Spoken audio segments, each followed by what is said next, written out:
torne-se um milagre. Diga para o seu irmão, torne-se um milagre. Mais uma vez, diga para 3 pessoas, torne-se um milagre. Amém? Torne-se um milagre. Nós sempre temos orado a Deus, e a gente vê muitas pessoas orando a Deus, pedindo um milagre a Deus, né? As pessoas estão sempre pedindo um milagre a Deus. Elas precisam, elas desejam ser abençoadas. Elas precisam desesperadamente de um milagre. Elas querem um toque de cura na sua vida, na sua saúde. Elas clamam por um milagre no seu relacionamento conjugal, na sua família, nas finanças ou em qualquer outra área da vida. Elas estão clamando por um milagre e muitas estão precisando desesperadamente de um milagre. Mas o que nós precisamos entender é que nós podemos nos tornar este milagre. Nós podemos nos tornar esse milagre para muita gente. Nós podemos nos tornar esse milagre para muitas pessoas. Nós podemos Nós podemos nos tornar esse milagre para muitas famílias. Nós podemos nos tornar esse milagre para as pessoas que estão à nossa volta. Então nós precisamos entender que Deus quer fazer de nós um milagre. O milagre que as pessoas precisam. Deus quer fazer de mim e de você este milagre. Diz amém? Então quando você se torna um milagre, a Bíblia nos mostra que o Senhor fará com que o milagre que você precisa venha na sua vida. Quando você se torna um milagre para uma pessoa ou para outras pessoas, Deus fará com que o milagre que você precisa venha na sua vida. A Bíblia nos fala em Provérbios capítulo 11, versículo 25, quem é generoso progredirá na vida, e quem ajuda será ajudado. Quem é generoso progredirá na vida, e quem ajuda será ajudado. Amém? Por isso, se você precisa de um milagre, torne-se o milagre para outras pessoas. Deus colocou o milagre dentro de você. Ele colocou a alegria em você para consolar o coração que está triste. Ele colocou a amizade em você para que você possa ser amigo daquele que está solitário, daquele que está em solidão. Ele colocou cura em você para que você possa ministrar aquele que está quebrantado, aquele que está ferido, aquele que está machucado, aquele que está enfermo. Ele colocou em você milagres extraordinários, palavras de encorajamento para que você possa encorajar aquele que está desanimado, aquele que está abatido. Deus colocou milagres em você. Então você precisa ser esse agente de milagres na vida de outras pessoas. Isaías capítulo 61, versículo de número 1 a 3, a palavra do Senhor diz: o Espírito do Senhor está sobre mim, e Ele me ungiu para quê? Para que eu possa pregar o Evangelho, as boas novas aos pobres, para que eu possa curar o quebrantado de coração, para que eu possa anunciar para aqueles que estão tristes, que há alegria em vez de cinzas, que há veste de louvor em vez de veste de luto. Então o Senhor está dizendo nessa palavra que Ele nos ungiu, que o Espírito nos ungiu, para que nós pudéssemos ser agentes de milagre para a vida de outras pessoas. Mas se nós nos tornarmos pessoas focadas apenas em nós mesmos, se nós nos tornarmos ensimesmados e pessoas egoístas e começarmos a dizer: olha, eu não tenho tempo, eu estou muito ocupado para ajudar outras pessoas, eu estou muito ocupado para servir a outras pessoas, eu não tenho tempo para resolver o problema de outras pessoas, porque eu tenho que resolver os meus próprios problemas. Então, quando nós fazemos isso, quando nós temos uma atitude ensimesmada, quando nós nos fechamos em nós mesmos, quando nós nos fechamos em nossas próprias dores, quando nós nos fechamos em nosso próprio lamento, em nossa própria dor, o que acontece? Nós também fechamos a porta de milagres que estava aberta na nossa direção. Quando você deixa de ser um milagre na vida de outros, você fecha a porta de milagres na sua própria vida. Quantos estão entendendo o que eu quero dizer? Quando você deixa de ser um milagre para outros, você se fecha para o milagre de Deus acontecer na sua vida, porque a Bíblia diz que quem dar a beber será saciado, quem ajuda será ajudado. Quando eu me torno um milagre para outros, o milagre de Deus alcança a minha vida. Quando eu torno um milagre para a vida de outros, eu abro a porta da minha vida para receber o milagre de Deus que eu estou precisando.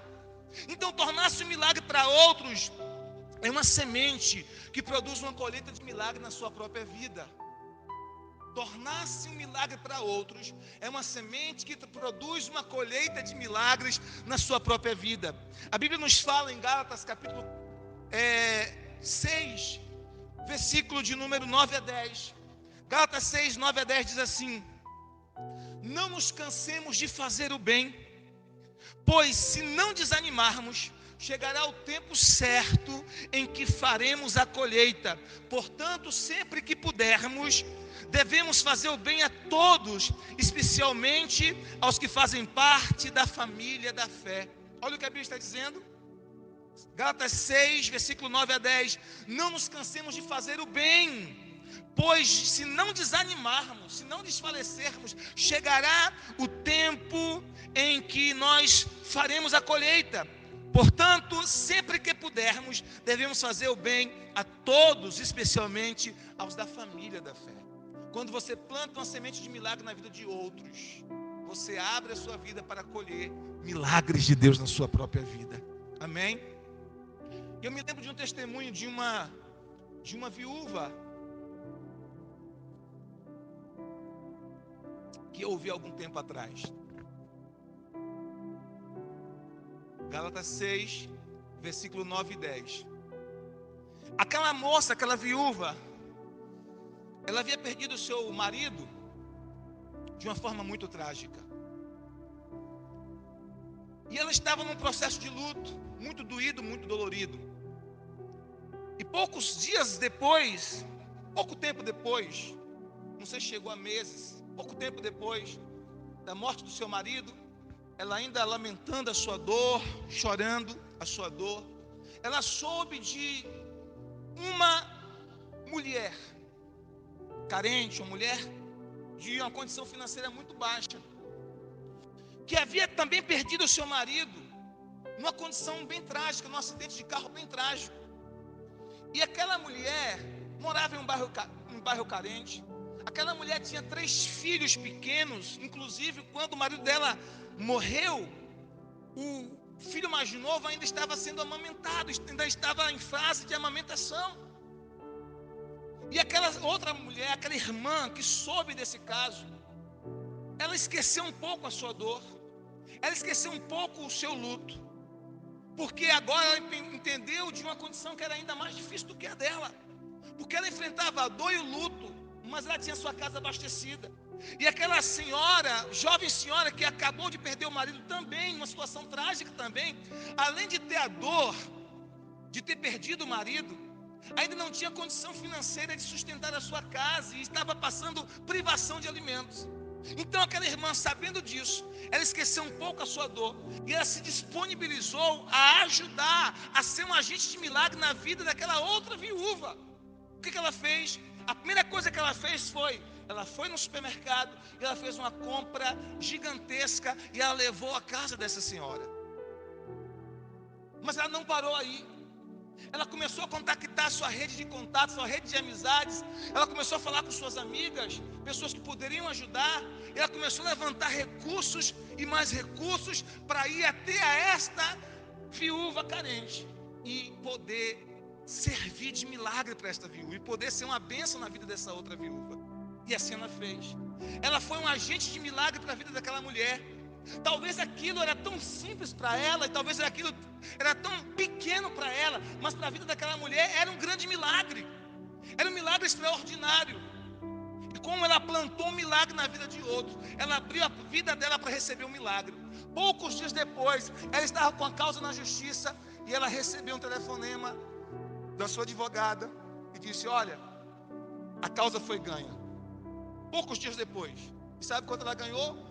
Quase 200 mil reais naquela causa que ela estava esperando, porque ela foi um agente de milagre para a vida de uma pessoa. Ela abriu a porta da sua própria vida para receber o milagre que ela estava necessitando, para receber o milagre que ela estava precisando. Então, quando você é um milagre para outros, você abre a porta da sua vida para receber milagres. Quando você ajuda, você é ajudado. Quando você dá a beber, você é saciado. Diga amém se você está entendendo. Então, seja um milagre para a vida de outras pessoas. Você é um celeiro cheio de sementes de milagre, diz amém. Você é um celeiro cheio de sementes de milagres. Você pode ser um milagre na vida de muitas pessoas. A Bíblia nos fala lá em Lucas, capítulo de número 10, verso 30 a 37. a história, a parábola que Jesus chama de a parábola do bom samaritano. Não é? Jesus conta a parábola, na verdade Jesus não chama a parábola do bom samaritano, né? É o título que diz assim, a parábola do bom samaritano. Mas Jesus conta essa parábola desse samaritano, que os tradutores da Bíblia colocaram o título como a parábola do bom samaritano. Porque ele conta a história de um homem, de um judeu, que estava descendo de Jerusalém para Jericó. E essa descida de Jerusalém para Jericó, nos tempos bíblicos, nos tempos de Jesus, era uma descida muito perigosa. Tinha muitos assaltantes ali, pessoas que assaltavam, que roubavam, que matavam. E foi exatamente isso que aconteceu com aquele homem, com aquele judeu que estava descendo de Jerusalém para Jericó. No meio do caminho, a Bíblia diz que ele foi assaltado. E os assaltantes arrancaram a roupa dele, os assaltantes bateram nele, os assaltantes feriram aquele homem, machucaram terrivelmente aquele homem. A Bíblia diz que os assaltantes deixaram aquele homem quase morto, e ele ficou lá caído no chão. E diz a Bíblia que então passou um sacerdote. Vamos pensar aqui nos nossos termos, para a gente entender melhor. Um pastor. E aquele pastor viu o homem caído. Não era um pastor, viu gente? Era um sacerdote. Estou traduzindo para você entender na linguagem nossa aqui. Passou e deixou aquele homem lá. Talvez ele pensou, estou atrasado, o culto já está perto de começar. Que Deus abençoe, que Deus envie alguém para cuidar desse homem. E passou de lado. Depois a Bíblia diz que veio um levita. Vamos colocar nos nossos dias para a gente contextualizar. Vamos pensar, o ministro de louvor, os ministros de louvor. Passou ali e viu aquele homem caído. Jesus disse que deixou de lado também. Talvez pensou, puxa vida, já estou atrasado, o culto já está na hora de começar, eu vou tocar, eu vou cantar. Deixou aquele homem de lado lá. E aí Jesus disse que de repente veio um samaritano. E por que Jesus usa o samaritano, queridos? É muito interessante isso. Porque judeus e samaritanos não se davam. Judeus e samaritanos tinham uma certa rivalidade, uma animosidade. Os judeus não consideravam os samaritanos como uma raça pura, porque havia uma certa miscigenação.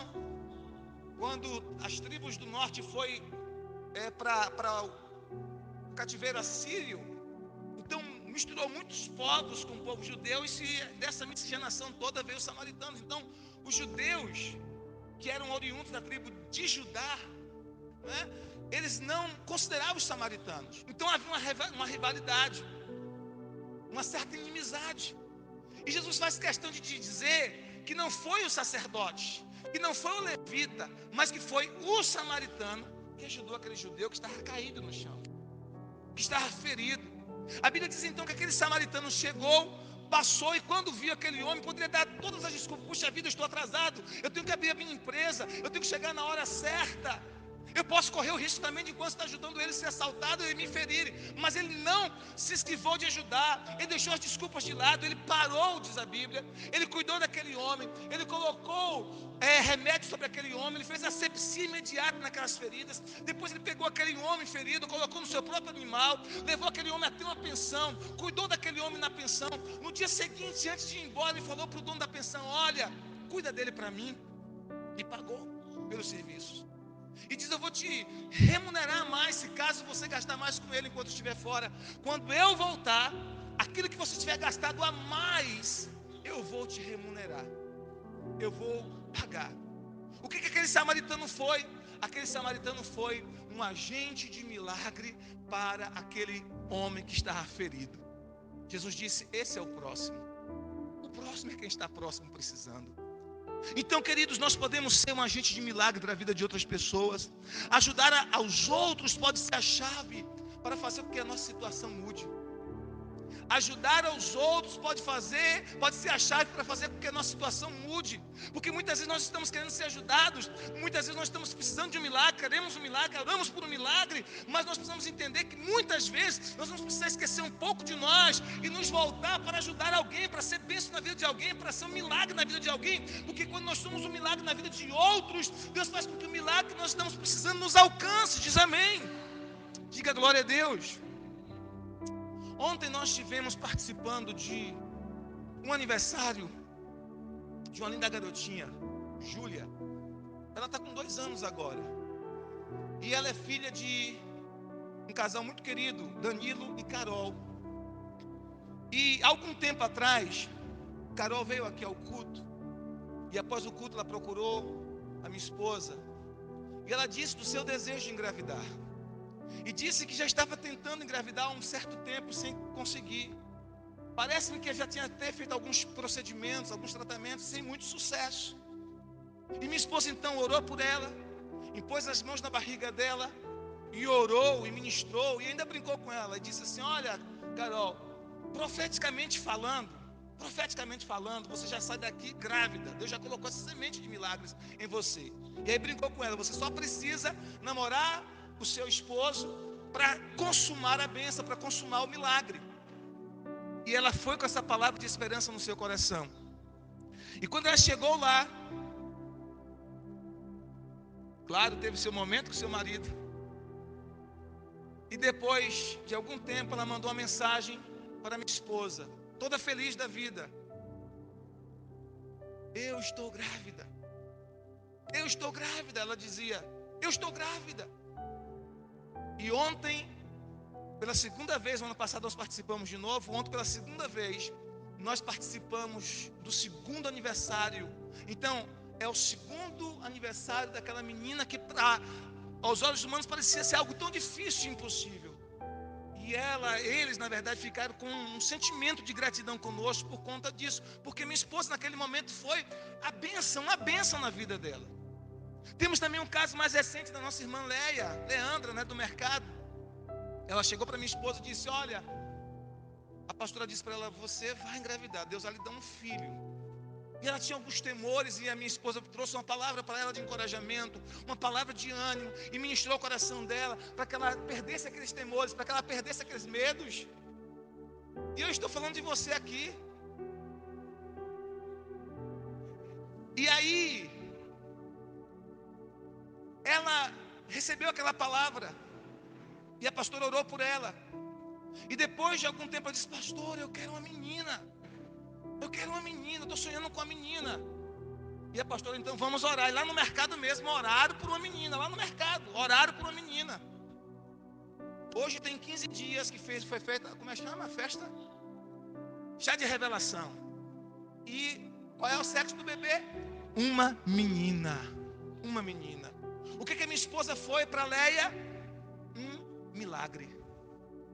O que minha esposa foi para Danilo e Carol? Um milagre. Outro caso mais recente também, nosso irmão John e Rayana, que hoje já está congregando em outro lugar, mas que estiveram aqui conosco um tempo. A minha esposa foi na direção dela e disse: olha, Rai, assim que a gente ia chamar carinhosamente, Rai, Deus vai dar um filho para vocês por esses dias. Ela disse: pastora, Deus vai dar um filho para vocês por esses dias, pode crer nisso. Deus vai trazer coisas novas sobre vocês. E orou por ela. E Rai está quase na hora de ganhar neném. O que minha esposa foi para Rayana e para John? Um milagre. O que eu quero dizer para você é o seguinte: você pode ser um agente de milagre para a vida de outras pessoas, porque Deus colocou em você milagre para liberar sobre outros. Deus colocou em você milagre para abençoar a vida de outras pessoas. Diga amém. Se você deseja, queridos, que os seus sonhos sejam realizados, se você deseja que Deus torne os seus sonhos realidade, você precisa ser um instrumento de Deus para realizar os sonhos de outros. Quantos desejam que o seu sonho seja realidade? Então seja um agente para que o sonho de outros seja realizado. Seja uma bênção na vida de outros. O que eu estou falando com isso, queridos? Deus colocou milagres em você. O milagre já está dentro de você. O milagre já está na sua vida. Você já é um depósito ambulante de sementes de milagre, um celeiro de sementes de milagres. Há milagres em você, há milagres na sua vida. Então libere esses milagres para abençoar a vida de outras pessoas. A Bíblia nos fala, queridos, de Arão e de Ur. Quem lembra dessa história de Arão e Ur? Está lá no livro de Êxodo, no capítulo de número 17, os versículos de 8 a 13. Arão e Ur, em Êxodo capítulo 17, dos versículos de 8 a 13. A Bíblia nos fala ali de uma história muito interessante. O povo de Israel estava em uma batalha contra os amalequitas. Os amalequitas eram inimigos ferrenhos do povo de Israel. E eles estavam nessa guerra, nessa batalha. Josué estava como o general de guerra liderando os soldados na batalha. E Moisés subiu então ao monte para interceder pelo povo. Diz a Bíblia que enquanto Moisés estava com suas mãos erguidas, o povo de Israel ganhava a batalha, o povo de Israel ganhava a luta. Mas quando Moisés cedia, quando Moisés abaixava as suas mãos, a Bíblia diz que o povo de Israel perdia, que os amalequitas venciam, que os amalequitas ganhavam aquela batalha. E aí Ur e Arão chegaram. Eles poderiam dar muitas desculpas, eles poderiam dizer que eles não iam fazer isso, que eles não tinham tempo para fazer isso, que eles não queriam estar ali com Moisés, mas eles não fizeram nada disso. Simplesmente eles decidiram ajudar Moisés. E a Bíblia diz que eles pegaram uma pedra, e um sentou do lado de Moisés, outro do outro lado, e eles seguraram as mãos de Moisés, para que as mãos de Moisés não abaixassem nunca, até que a vitória fosse consumada. E eles sustentaram as mãos de Moisés. Moisés estava precisando de um milagre ali, e Deus enviou o milagre, e o milagre se chamava Arão e Ur. E Arão e Ur pegou na mão de Moisés, um na mão direita, outro na mão esquerda, e eles seguraram as mãos de Moisés, porque Moisés, por muito tempo com as mãos levantadas, ele cansava. Arão e Ur segurou nas mãos de Moisés, e era como se ele dissesse: hoje estamos aqui com você, meu líder. Nós não vamos deixar você sozinho nessa batalha. Nós não vamos deixar você só nessa batalha, meu líder. Nós estamos com você aqui, a gente vai ganhar essa guerra juntos. E eles seguraram a mão de Moisés, um de um lado, outro do outro, não saiu.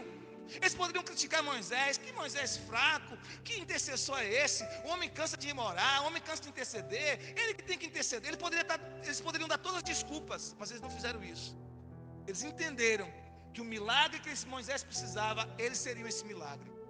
Eles colocaram ao lado de Moisés, pegaram nas mãos de Moisés, um à direita e um à esquerda, e levantaram as mãos de Moisés para que Moisés não abaixasse as suas mãos. E quando eles fizeram isso, queridos, a Bíblia diz que o povo de Israel experimentou o milagre e venceram aquela guerra, venceu aquela batalha, venceu aquela luta contra os amalequitas. Por quê? Porque duas pessoas, Arão e Ur, se disponibilizaram a ser agentes de milagre na vida de Moisés. Deus colocou milagres em você. Você pode ser um milagre na vida dos seus pastores, dos seus líderes espirituais, na vida dos seus irmãos em Cristo, na vida dos seus discípulos da célula. Você pode ser um agente de milagre na vida dos seus vizinhos, na vida dos seus familiares, na vida dos seus parentes, na vida até de pessoas que você não conhece, mas que pela graça de Deus você vai conhecê-las e vai ser bênção na vida delas. Você vai ser um agente de milagre para essas pessoas. Diz amém? Você é uma resposta de oração para alguém. Alguém está orando por um milagre. Alguém está se sentindo só e está dizendo: Senhor, envia alguém para me ajudar. Envia alguém que possa me dar um abraço. Envia alguém que possa me dar uma palavra de consolo, de conforto, uma palavra de ânimo. Senhor, estou a ponto de desistir. Envia alguém. E talvez você é a resposta de oração para esta pessoa. Deixa eu contar uma experiência pessoal que aconteceu há muitos anos atrás, na verdade, há quase 24 anos atrás. Quando nós começamos o ministério em Piauí, eu e minha esposa, e na época só tinha Carolzinha recém-nascida, com alguns meses de nascida, uns 3 meses, a gente foi para lá, tinha uns 3 meses na época. Eu fui sozinho a princípio. Eu comecei a pastorear em Piauí em 30 de maio de 1998. Eu sou pastor titular desde 30 de maio de 1998. Então faz 24 anos, né? 24? Vocês são bons de matemática aí? Fez 24 anos. 24, é isso. 24 anos. Então desde essa época eu sou pastor lá em Piauí. E o nosso início lá no ministério foi muito difícil, irmãos. Nós começamos a igreja lá praticamente. Vamos começar aquele trabalho lá. E nós enfrentamos muitos desafios. E um desses desafios era desafios financeiros. Eram muito grandes, muito grandes. Muito grandes, porque nós tínhamos toda a demanda. Daquele trabalho estava começando. E eu havia deixado o meu trabalho em Jequié. Não era muita coisa, mas era um trabalho que me dava 1,5 salário na época, que dava para controlar as coisas. Minha esposa também fazia os trabalhos extras, né? Com minha mãe. Então, um pouquinho que a gente tinha dava para a gente controlar ali, só eu e ela. E aí tinha acabado de nascer Carol, pertinho da família. Qualquer situaçãozinha, a sogrinha estava lá de junto, a mãezinha estava lá de junto, não deixava faltar nada, era bom demais. E nós tínhamos deixado tudo, tinha uma casinha de boneca que a gente tinha acabado de construir, deixamos, né? A família, o conforto da família, e fomos para Ipiaú, só na fé, na esperança, na aventura do reino, na aventura da fé, sem nada certo do ponto de vista humano, nada tangível, somente crendo numa palavra, somente crendo do que Deus iria fazer. Mas nós enfrentamos os nossos desertos, nós enfrentamos nossos desafios. E nesses desafios, nós chegamos a enfrentar privação até de alimentos. Muitas vezes nós não tínhamos algumas coisas que nós gostaríamos de ter, de comer, mas não era coisa sofisticada. Não pense você que a gente gostaria de comer uma pizza, comer uma lasanha e não tinha condição de comer pizza e lasanha. Não era isso. Às vezes não tinha feijão e arroz, às vezes tinha uma janta, uma jaca, né? Um bagunço de jaca. Você já comeu bagunço de jaca cozido? Né? Já comeu? Então eu comia, não porque não tinha, não porque era uma experiência apenas, uma aventura apenas, mas porque era a opção que eu tinha naquele momento. Então o que acontece? Muitas vezes a gente passou essas privações. Eu me lembro que teve um momento que a gente tinha, graças a Deus, a casa abastecida assim de feijão, arroz, cereais. Essas coisas tinha. Eu tinha dado uma melhorada, mas não tinha o quê? Carne. Que minha esposa tanto gosta. Nenhum tipo de carne, não tinha peixe, não tinha frango, não tinha linguiça, não tinha salsicha, não tinha ovo, nenhum tipo de proteína. E para mim estava tudo bem, eu nunca me importei muito com isso. Eu sou um cara sossegado demais, minha esposa sabe disso. Ela brinca comigo e diz que eu sou bom de criar. Pensa num cara sossegado, irmãos. Agora minha esposa, ela veio de uma família em que o pai dela foi açougueiro, matava boi, comia carne assada, comia essas carnes sempre. Então ela sempre gostou muito de carne. Hoje, pela experiência, pelo aprendizado, ela estava sossegada também. Mas sempre gostou muito de carne. Então, ela estava bem triste. Eu lembro que minha cunhada, a mais nova, Consa, estava com a gente nesse período lá, né? E de vez em quando, eu na aventura da fé ainda fazia umas loucuras, né? Convidava os missionários para ir lá para casa, pregar, fazer uma semana de conferência, e esse carro hospedava lá em casa. E eu me lembro uma vez, um missionário muito querido nosso, um amigo muito querido, que o nome dele era Rosivaldo, quase igual ao meu, e a gente chamava ele carinhosamente de Rose, um moreno alto. Lembra dele, amor? E aí eu lembro que a pastora falou com ele: ô Rose, perdoa a gente aí, filho, porque olha, tem aqui o feijãozinho com arroz, agora não tem carne. Não, missionário, eu sou do campo, pode ficar tranquilo. Botou feijão, arroz naquela cuiazinha, encheu de farinha, caiu para dentro. E aí chegou alguém, né, bateu na porta, disse: ixi, Rose, chegou alguém, se esconde, que ela ficou com vergonha porque não tinha carne. E aí Rose pegou a cuiazinha e escondeu. São histórias, meu irmão. E aí, queridos, outro momento, como eu falei, a gente tinha feijão, arroz em casa, mas não tinha carne. Domingo, a gente comeu feijãozinho com arroz de boa, não tinha carne. Minha esposa estava triste. E eu fiquei triste por causa dela. Não fiquei triste nem porque não tinha carne. Eu ficava triste por vê-la triste. Todo homem sabe como é ruim você querer dar alguma coisa à sua esposa, aos seus filhos, e você não poder. E aí eu fiquei triste por causa dela. E aí passei aquele domingo triste. Fui pro culto e falei com ela: amor, vamos orar ao Senhor, e Deus vai fazer alguma coisa lá no culto. Deus vai usar alguém para nos dar alguma oferta assim específica. Eu te prometo, amanhã eu vou comprar carne, vou abastecer a casa de carne aqui. Você vai comer carne a semana toda. Ela disse amém. Aí a gente orou e tal, né? Foi pro culto. Eu ministrei no culto e tal. Terminou o culto. Meu Deus, ninguém deu uma oferta para a gente comprar carne. Terminou o culto, todo mundo alegre, feliz, abençoado com a palavra. Passou, ministrou e terminou, todo mundo para casa. Aí quando a gente despede o povo, a gente volta para casa, eu olho para ela, e Consta também estava com a gente vai assim, né, conversando, meio assim, desanimado, meio triste, né, com essa situação. Aí a gente vai para casa. Quando a gente estava chegando em casa, perto da nossa casa, eu lembro, ela não lembra das ruas, essas coisas, mas eu lembro, tenho uma memória muito boa para isso. Na rua Itapajipe, não sei se você conhece, né? Lembra? na Rua Itapajipe. Nós estávamos passando da Rua Itapajipe, descendo ali a Lauro de Freitas, direto, como se fosse para ir para Birataia, e entra na Rua Itapajipe. Nós estávamos ali na Rua Itapajipe, passando, eu, minha esposa, Carol, num carrinho, que a gente tinha ganhado esse carrinho de uma irmã de Viraci, carrinho de bebê, um carrinho, e Consa, que é minha cunhada, do lado. Aí uma senhora gritou e disse: ei, a gente já tinha passado pela casa dela, assim, já estávamos a alguns metros da casa dela. Ela gritou: ei, a gente virou. Ela disse: vocês gostam de peixe? Todo mundo aqui sabe que minha esposa é apaixonada por peixe, é o prato preferido dela, é o tipo de carne que ela mais gosta. Tanto é que quando a gente vai para a praia, ela só quer comer peixe, não quer comer outra coisa.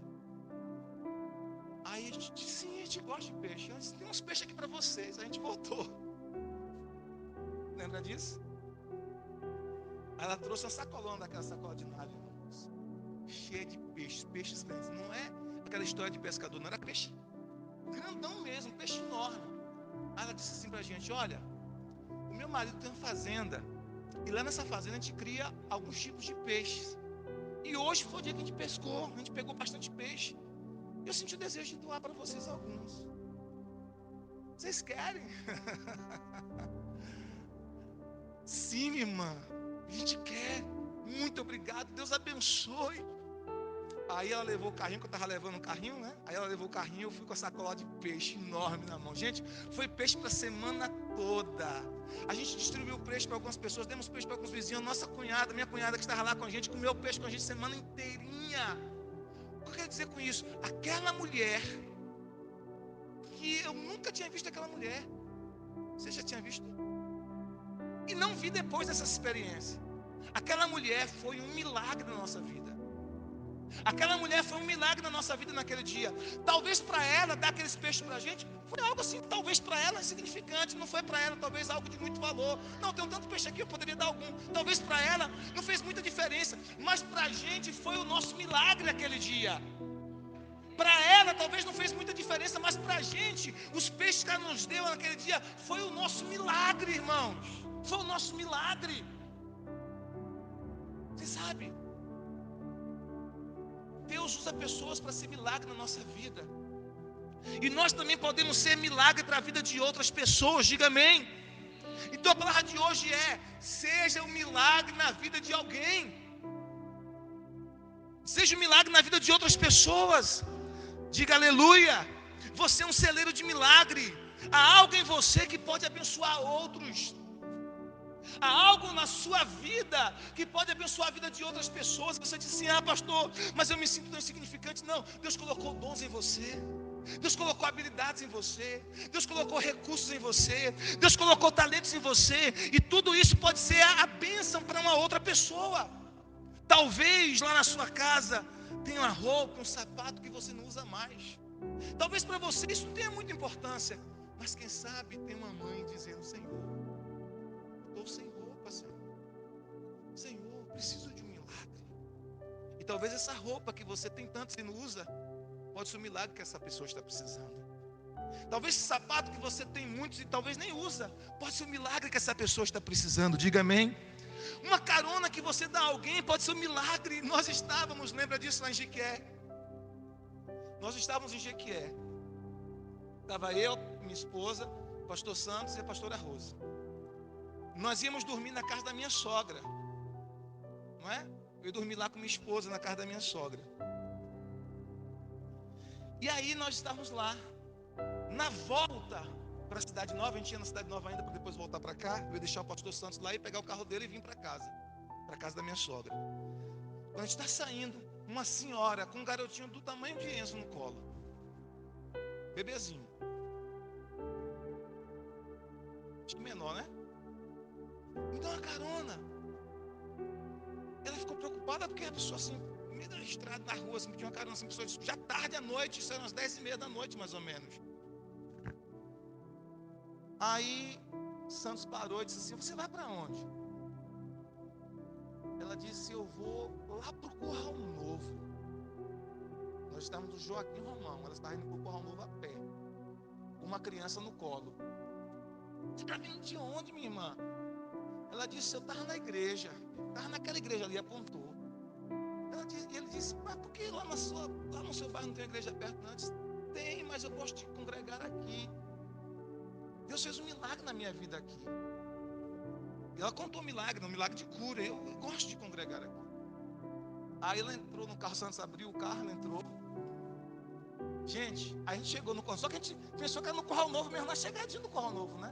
Ela disse, pode ir aqui, e vai aqui, e entra, e entra. Gente, dava mais ou menos uns 6 quilômetros da onde a gente pegou essa mulher e foi até a casa dela. E ela disse assim, olha, eu não tenho gás na minha casa, o gás acabou. Aí a gente ministrou algo na vida dela, abençoou, deu uma semente para ela comprar o gás. E ela saiu ali tão alegre, tão maravilhada. E a gente foi tão ministrado, porque a gente pensou, meu Deus, que fé dessa mulher, que algo extraordinário. Ela estava saindo do Joaquim Romão até um lugar bem distante, bem longe, ao extremo do extremo no Corral Novo. Quem conhece Chegué sabe o que eu estou falando. A pé com a criança. Aquela carona para aquela mulher, naquele dia, foi o nosso milagre para ela. Como é que nós temos um milagre para a vida daquela mulher? Dando a carona. Então uma carona que você dá pode ser um milagre que a pessoa está precisando. Quem diz amém? Talvez um conselho pode ser um milagre que a pessoa precisa. Talvez uma oferta, um convite que você faz para a pessoa almoçar na sua casa. Pode ser um milagre que aquela pessoa precisa. Talvez uma visita. Você já visitou alguém no hospital, já orou por alguém no hospital e aquilo foi um milagre para a vida de uma pessoa. Quem sabe o milagre que a pessoa precisa, que você pode dar, é uma oração. Uma oração. Quando eu estava chegando aqui na cidade, eu tinha talvez uns 2, 3 anos aqui na cidade. Eu estava passando ali na Praça dos Imigrantes, ali, pertinho daquele chaveiro que tem ali, junto da Praça dos Imigrantes, isso há quase 18 anos atrás. Eu estava passando ali, tinha um cara endemoniado ali no chão. E uma multidão, né? Porque era no centro da cidade, acho que era um sábado. Imagina, uma multidão em volta, o cara endemoniado, aquela loucura, né? E aí alguém me viu passando, né? O grandão. Aí o pastor ali, vem cá, pastor, vem cá. Eu falei, o quê? Acorde aqui, tem um cara aqui possesso de demônio. Aí eu me aproximei, orei pelo rapaz, repreendi aquele demônio, foi embora, e eu fui embora, né? Aquela oração foi um milagre que aquele rapaz precisava naquele momento. Então uma oração pode ser um milagre. Um abraço, talvez o milagre que a pessoa está precisando é um abraço. Uma palavra de consolo, uma palavra de encorajamento, uma oração, o compartilhar do evangelho que está na sua vida, abrir a sua casa, convidar os seus amigos para estudar a palavra de Deus com você. Talvez isso é o milagre que a pessoa está precisando. Você é a resposta de oração para alguém. Você é a resposta de oração para alguma pessoa. Você é o milagre que alguém precisa. Nós estamos sempre orando por milagre, pedindo a Deus milagre, mas você precisa ser um milagre para outros, porque quando você se torna um milagre para outros, o milagre que você precisa vai alcançar a sua vida. Diga comigo, quando eu me torno um milagre para alguém, o milagre que eu preciso vai alcançar a minha vida. Qual o milagre que você está precisando? Qual o milagre que você está necessitando? Se torna um milagre para a vida de outra pessoa. Aleluia. Quando você ajuda, a sua luz brilhará intensamente. A Bíblia nos fala lá em Isaías, capítulo de número 58, versículo de número 7. Isaías 58, 7 diz assim. Isaías 58, versículo 7 e 8 diz assim: que vocês repartam a sua comida com os famintos, que recebam em casa os pobres que estão desabrigados, que deem roupas aos que não têm, e que nunca deixem de socorrer os seus parentes. Então a luz da minha salvação brilhará como o sol, e logo vocês todos ficarão curados. Está precisando de cura? Ministre sobre outros. Está precisando de cura? Ajude outros.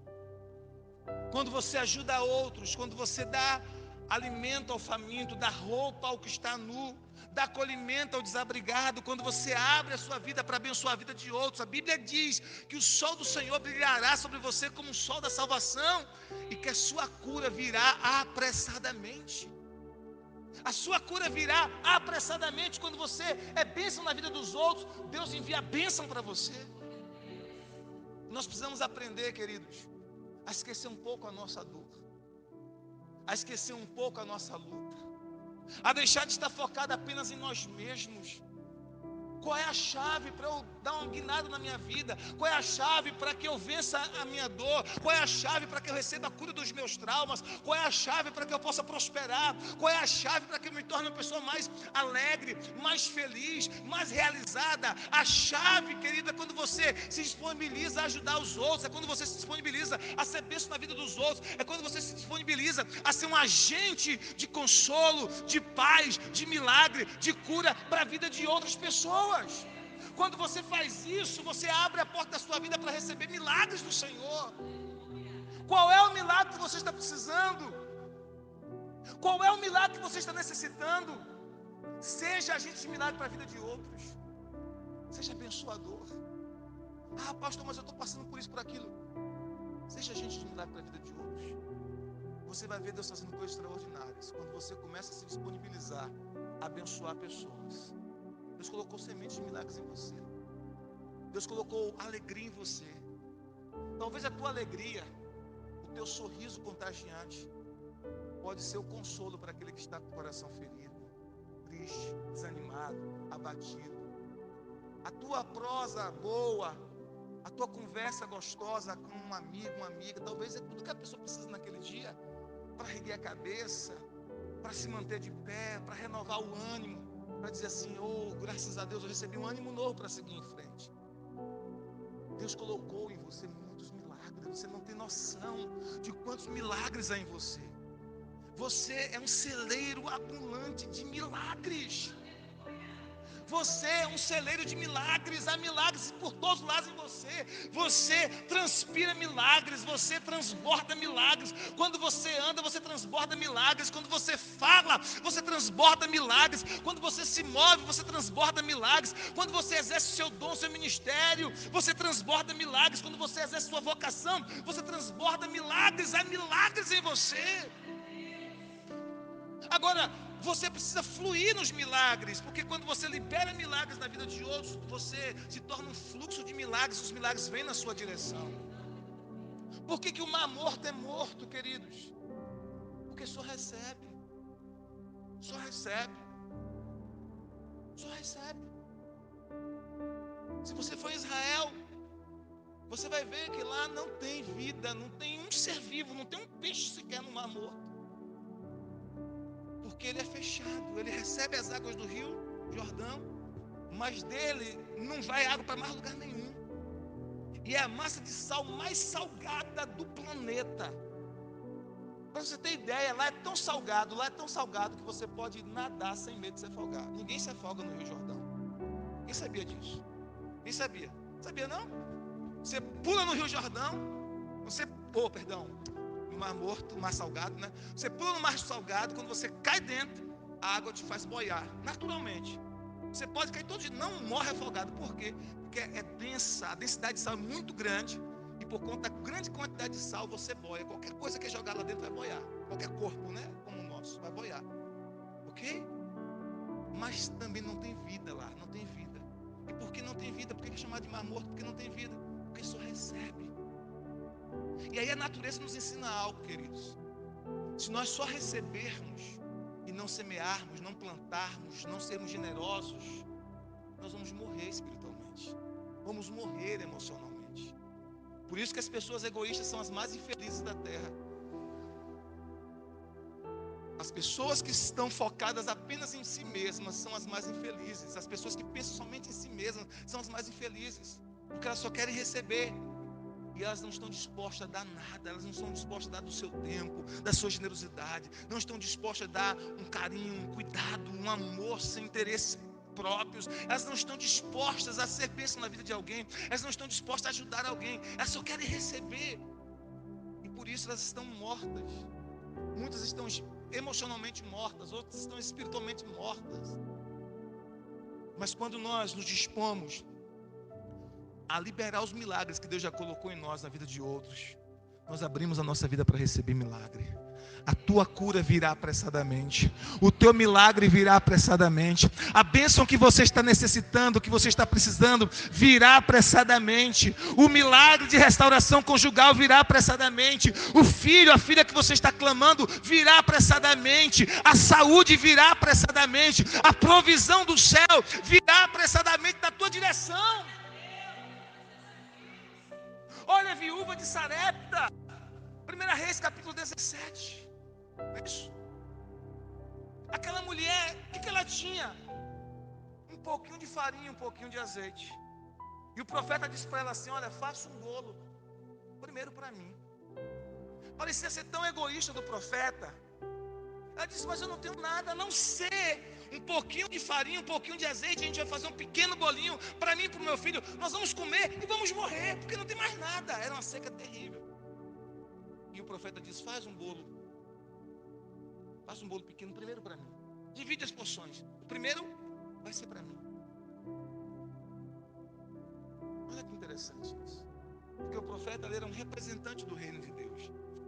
É como se ela estivesse priorizando o reino, priorizando Deus, ao priorizar dar o primeiro do profeta. E ela obedece à voz do profeta. Ela faz o bolinho e traz primeiro para o profeta come. E ele diz para ela assim: assim diz o Senhor: o azeite da tua botija nunca secará, e a farinha da tua panela nunca se acabará, até o dia que o Senhor fará chover novamente sobre a terra. E no período de seca, enquanto a seca durou, e a Bíblia diz que durou 3 anos e 6 meses, enquanto a seca durou, não faltou a farinha e o azeite para aquela viúva e para o seu filho. Porque quando ela se dispôs a abençoar o profeta, quando ela se dispôs a ser bênção na vida de outro, quando ela se dispôs a pegar do pouco que ela tinha e semear na vida do outro, ela abriu a porta da sua casa para o milagre, ela abriu a porta da sua casa para a multiplicação, ela abriu a porta da sua casa para a bênção, ela abriu a porta da sua casa para o favor de Deus, ela abriu a porta da sua casa para uma provisão extraordinária, ela abriu a porta da sua casa para um futuro glorioso, aleluia! Porque Deus a sustentou em um tempo de crise. Pessoas morriam, literalmente naquele tempo, por não ter nada para comer. Naquela época não havia assistência social do governo. Quem não tinha, não tinha. Não tinha auxílio, emergência, não tinha nada disso. Quem não tinha, acabou, já era. E elas morreram, muitas morreram, de fome, literalmente. Porque o período de seca foi 3 anos e 6 meses. Mas a viúva de Sarepta, enquanto a seca durou, ela teve farinha e azeite na sua casa. Os seus filhos foram sustentados. Amém? Por quê? Porque ela se abriu para semear na vida de outro. Ela foi um milagre na vida do profeta, e o milagre de Deus alcançou a vida dela. O milagre que você precisa está dentro de você. O milagre que você precisa está dentro de você. Quando você libera esse milagre para abençoar outra pessoa, o milagre de Deus alcança a sua vida. Um conselho, uma palavra de ânimo, uma música que você canta na unção do Espírito, uma oração que você faz, uma roupa que você tira do seu guarda-roupa e diz assim: essa roupa eu vou dar para tal pessoa. Uma carona que você dá, um abraço com carinho e respeito, ministrando algo de Deus, uma visita que você faz, cuidar de uma criança para alguém poder trabalhar, abrir a sua casa e convidar os seus amigos e dizer assim: eu vou ministrar a palavra, vou estudar junto a Bíblia, venha. Talvez aquele é o milagre que aquela pessoa precisa. O convite, convidar alguém e dizer assim: venha ao culto comigo, ou venha à célula comigo. Talvez aquele convite seja tudo que a pessoa precisa para mudar de vida, como foi comigo. O convite do meu primo foi o milagre que eu precisava. Aquele convite mudou minha vida para sempre. Eu fui à igreja porque eu fui convidado por ele e fui salvo naquele dia. Você é um agente de milagre. Há tanta coisa que você pode fazer pelos outros. E eu termino essa ministração dizendo o seguinte, queridos: nós precisamos orar assim todas as manhãs ao Senhor. Precisamos pedir ao Senhor isso todas as manhãs: Senhor, me ajude a ser o teu milagre na vida de outras pessoas. Senhor, me ajude a identificar onde há necessidades. Me ajuda, Senhor, a identificar onde há dor, aonde há lágrimas, aonde há sofrimentos, e que eu seja o teu milagre para essas pessoas. Senhor, me ajuda, Senhor, a focar não apenas em mim mesmo, a focar não apenas nos meus próprios problemas. Senhor, que enquanto eu espero o teu milagre, eu seja o teu milagre para a vida de outras pessoas que estão em dificuldade. Senhor, eu sei que eu não posso ajudar a todas as pessoas. Eu sei que eu não posso ajudar a todas as pessoas. Mas eu sei, Senhor, que eu posso ajudar a algumas pessoas. Senhor, me ajuda a saber quem é essa pessoa que precisa hoje da minha ajuda. Me ajuda a entender quem é essa pessoa que precisa hoje que eu ajude. Meu Deus, eu sei que o Senhor colocou muitos milagres dentro de mim. Dons, talentos, habilidades, recursos, experiências, palavras do Evangelho. Senhor, me ajuda a compartilhar com aqueles que estão à minha volta esses milagres que o Senhor colocou em mim, em nome de Jesus. Senhor, que eu seja a resposta de oração para alguém. Que eu seja a resposta de oração para alguém. Alguém que está clamando, alguém que está gritando, alguém que está gemendo, dizendo: Senhor, eu preciso de socorro, eu preciso de milagre. Senhor, que eu seja este milagre para esta pessoa. Que nós possamos fazer essa oração todos os dias.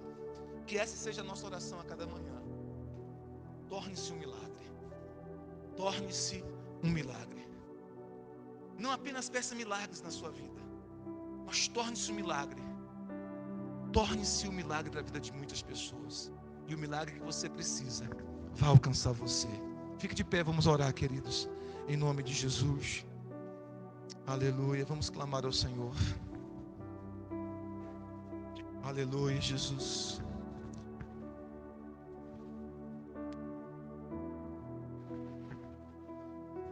Aleluia. Vamos orar.